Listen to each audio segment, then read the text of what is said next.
नमस्कार, लाईव्ह मराठीमध्ये आपलं स्वागत. अमेरिका आणि इराण या दोन देशांमधील तणावपूर्ण संघर्षाला तात्पुरता ब्रेक लागला असून दोन्ही देशांनी 2 आठवड्यांची शस्त्रसंधी जाहीर केली आहे.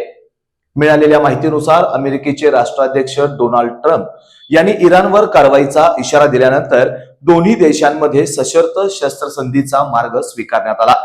इराणने दिलेला प्रस्ताव मान्य करत अमेरिका आणि इराण दोघांनीही सैन्य कारवाया थांबवण्याचा निर्णय घेतलाय.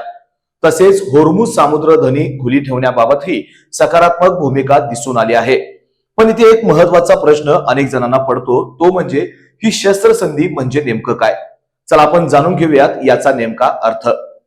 शस्त्रसंधी म्हणजे 2 शत्रू देशांमधील युद्ध किंवा हल्ले तात्पुरते थांबवण्याचा करार होय. म्हणजेच गोळीबार थांबतो, हल्ले थांबतात, सैन्य काही काळासाठी शांत राहतं, पण याचा अर्थ युद्ध पूर्णपणे संपलं असा अजिबात नाही. या परिस्थितीत अमेरिका आणि इराण यांनी फक्त 2 आठवड्यांसाठी युद्ध थांबवलेलं आहे. म्हणजेच हा एक तात्पुरता ब्रेक म्हणावा लागेल.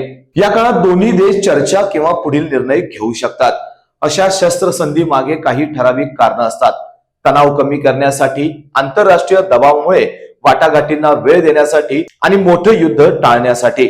आणि हो, शस्त्रसंधी अर्थात तात्पुरती शांतता आणि शांतता करार म्हणजे कायमचं युद्ध संपणं असा अर्थ होतो.